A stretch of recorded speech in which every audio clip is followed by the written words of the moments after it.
The time is 6:15. Here is the news edited by Dilani Gunawardana, read by Victor Raj. First, take a look at the headlines. The President highlights the significance of securing the independence of island nation. A report on staff norms and levels of the Ceylon Electricity Board is presented to Minister Kanchana Wijesekara.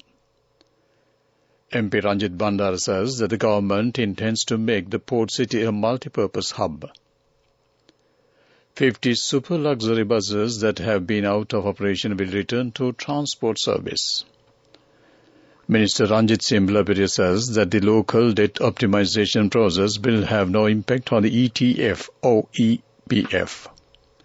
Foreign news, Moscow launches air attacks on Lviv. Sports news, Sri Lanka women's cricket team leaves for China. Local news in detail. President Ranil Wickremesinghe highlights the reluctance of island nations in the Indian Ocean and South Pacific to become embroiled in the rivalry between major world powers. He expressed these views at the Ocean Nations, the third annual Indo-Pacific Islands Dialogue that took place in New York yesterday. The President further emphasized that island nations are focused on their own priorities, including social, economic and ecological development, and seek to maintain their sovereignty and independence. President Wickremesinghe asserted that Sri Lanka's government does not align itself with either India or China and firmly stands for Sri Lanka's interests above all else. This commitment to sovereignty extends to other island nations in the region. He noted that the South Pacific and the Indian Ocean hold immense strategic value. He also emphasized the need for IORA to accommodate the India-Pacific concept, recognizing the interconnectedness of the Indian and Pacific Oceans and enabling cooperation among small island nations and states in both regions. A report on staff norms and levels of the Electricity Board was presented to Minister Kanchana Wijesekara yesterday. The report was presented by the CEB management in line with the restructuring process of the CEB. The details in the report analyze the requirements and distribution of existing staff, outsourced services, operational demands, industry benchmarks, and future growth projections. The CEB currently employs 23,419 staff members. Orders under the Colombo Port City Economic Commission Act and the orders under the Persons Registration Act were debated in Parliament today. Joining the debate, MP Professor Ranjit Bandar said that the government's strategy is to make the port city a multi-purpose hub. Some were working to mislead the people with the narrow aim of gaining power. He said that all should come together to solve the problems that future children will face. MP Mr. Charles Nirmalanathan joined the debate and said that the government has given many concessions to attract foreign investors, but not enough concessions have been given to local investors. They were victims of the government's tax policies, so a system should be created to encourage small and medium investors. Joining the debate, a Member of Parliament, Dr. Harini Amarasuriya, said that there is no development plan in the country. She also said that the Port City project has had a great impact on the fishermen. MP Champika Ranawaka said that the Port City is an extremely important centre. If changes are made, they should be done scientifically. A new process is needed for the port city. He also emphasized that the government should adopt a different strategy regarding investments in the country. MP V. Radhakrishnan said that mobile services should be conducted for the people of the plantation sector to get the national identity card easily. Admiring the issuance of identity cards through the online system, he said the the fee revision for obtaining the national identity card is not acceptable.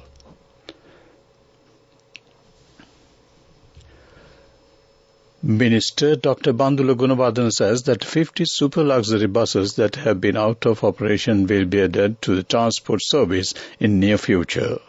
These buses will increase the daily income of the SLTB by 5 million rupees. He expressed these views taking part in the observatory tour in the bus yard of the Katubad, the super luxury tourist transport service owned by the SLTB. These buses have been prevented from being in operation due to issues such as lack of spare parts and technical issues. Engineer Kushan Vegadapala has been appointed as the consultant responsible for repairing these buses. This news comes to you from the Sri Lanka Broadcasting Corporation. Continuing with more local news, Minister Ranjit Siyambalapitiya says that the local debt optimization process will have no impact on the funds of the employees of the island. It has been practically proved. False statements spread by some have been disproved. The minister expressed these views at the launching of the Nipunata Savya scholarship program introduced to provide vocational training to the children of the members of the EPF fund. Total debt of the country aggregates to $83 billion, in which $42 billion are of local debt. Minister Siyambalapitiya emphasized that the local debt optimization process will have no impact on either EPF or ETF. The government has confirmed that the interest rate of these funds will be kept at 9% till 2026. That ends local news. The main news story is brought to you by Sinhala Veda. In conjunction with the 78th session of the United Nations General Assembly, President Ranil Wickremesinghe actively participated in two significant events in New York. President Wickremesinghe took part in a high-profile business roundtable discussion titled Economic Opportunities in Sri Lanka, jointly organized by the Business Council for International Understanding and Embassy of Sri Lanka in the United States of America. The business roundtable saw participation from more than 40 U.S. businessmen keen on exploring investment and trade prospects in Sri Lanka. That came to you on Main News Story. The main news story was brought to you by Sinhala Veda. Moving on to Watchlight, the residents of Aranayaka complained that they face difficulties since the town does not have a permanent venue for parking three-wheels. There are over 100 business places in the town. Both the businessmen and the public request the authorities to allocate a specific place in the town as a three-wheel park. This is for the attention of the relevant authorities. That ends Watchlight. World News, brought to you by courtesy of... It's the power to live life your way. The power to be a trendsetter. Power to you with digital banking from Commercial Bank. Commercial Bank. Our interest is in you. World News headlines first.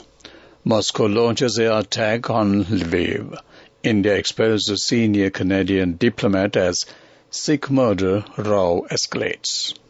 A Scottish research team produced an alternative to palm oil. World News in detail.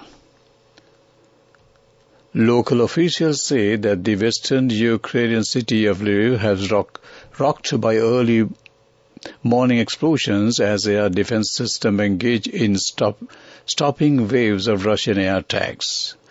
The general in command of the Ukrainian ground forces said his troops have destroyed 3 of the best Russian bridges fighting on the front lines in eastern Ukraine's Donetsk region. Meanwhile, Ukraine's Air Force said its defense system destroyed 27 out of 30 drones launched at its territory in the early morning. India has expelled a senior Canadian diplomat after Prime Minister Justin Trudeau suggested Delhi may have been involved in the murder of the Sikh separatist leader. Earlier, Canada's foreign minister announced an Indian diplomat was being expelled. The escalating row centers on the murder of the Hardeep Singh Nijjar, a Canadian citizen shot dead outside a Sikh temple on 18th June in British Columbia. Premier Trudeau said Canadian intelligence were pursuing credible allegations of a link between his death and the Indian state. India has firmly rejected Trudeau's allegations, calling them politically motivated. A Scottish research team believe they may have produced the Holy Grail alternative palm oil. It is estimated that almost half of all food and cosmetic products on supermarket shelves contain palm oil. The huge demand has led to a significant deforestation in areas where oil palm trees can grow near the equator. Food experts at Queen Margaret University in Edinburgh say their new 100% plant-based ingredient is 70% better for the environment. With 80% less saturated fat and 30% fewer calories, they believe palm alternative to be a significantly healthier option. To wrap up the world news, let's take a look at the headlines once again. Moscow launches air attack on Lviv. India expels a senior Canadian diplomat as Sikh murder row escalates. A Scottish research team produced an alternative to palm oil. That ends world news. World News. Brought to you by courtesy of... This message is for all the kids between the ages of 4 and 16 who love to draw. Commercial Bank's Arunalu Sittam is back once again. This time, the competition is also open to Sri Lankan kids currently living abroad. First, second and third place prizes will be awarded along with special merit and merit certificates. For more information, visit the Commercial Bank website. We have so many prizes to be won. Development News.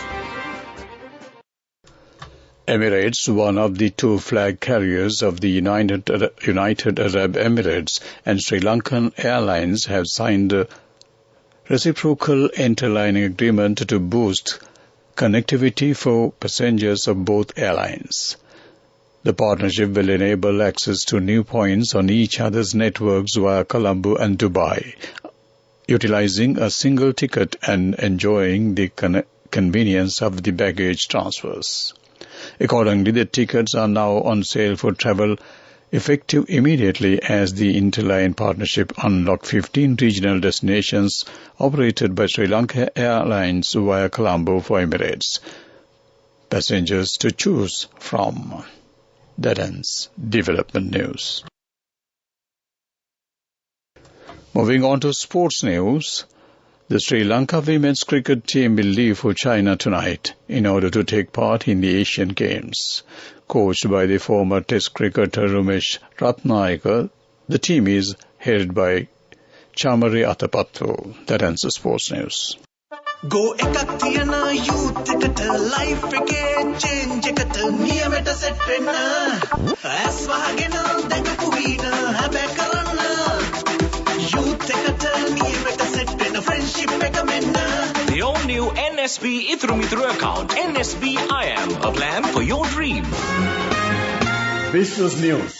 Sponsored by National Savings Bank, the safest place for your money. The Commercial Bank of Ceylon has once again been declared the Asian Development Bank's leading partner bank in Sri Lanka for trade and finance transactions, in a significant reaffirmation of the bank's contributions in that sphere to national economy. The awards ceremony was in Singapore at Gen Singapore Tanglin by Shangri-La. Express Pearl is the third consecutive year that Commercial Bank has been honored with this title. That ends Business News. Business News. Sponsored by National Savings Bank, the safest place for your money. Go එකක් තියන youth එකට life එකේ change එකට නියමෙට set වෙන්න ඇස් වහගෙන දැකපු වීන හැබැයි කරන්න youth එකට නියමෙට set වෙන්න friendship එක මෙන්න. The all-new NSB Ithru account. NSB IM, a plan for your dream. On to the economic news. State Minister of Highways, Mr. Siripala Gamlat, announced the government's plan to resume construction of Sri Lanka's road system halted due to economic crisis. During a news conference at the Presidential Media Centre on the theme Collective Path to the Stable Country, the State Minister said the funding will be allocated in the upcoming budget, ensuring swift completion and delivery to the public. That ends economic news. Weather report. Showers or thundershowers will occur at times in the western and Sabaragamulla provinces and in the Galle and Matra districts. Several spurts of showers will occur at the north central province and in the Kandy, Nuwara and Hambantota districts. Showers or thundershowers may occur at several places elsewhere over the island during the evening or night. Fairly heavy showers above 50 mm can be expected at some places in the western, Sabaragamulla and Nuwara provinces and in the Galle, Matra, Ampara and Batticaloa districts. That ends weather report. To wrap up the evening news on Radio Sri Lanka, look at the headlines once again. The President highlights the significance of securing the independence of island nations. A report on staff norms and levels of the Ceylon Electricity Board is presented to Minister Kanchana Wijesekara. MP Ranjit Bandar says that the government intends to make the port city a multi-purpose hub. 50 super luxury buses that have been out of operation will return to transport service. Minister Ranjit Simbalapuriya says that the local debt optimization process will have no impact on ETF or EPF. Foreign news, Moscow launches air tags on Lviv. Sports news, Sri Lanka women's cricket team leaves for China. With that, we wrap up the evening news on Radio Sri Lanka. Back to my good friend and US Chandima Virakon.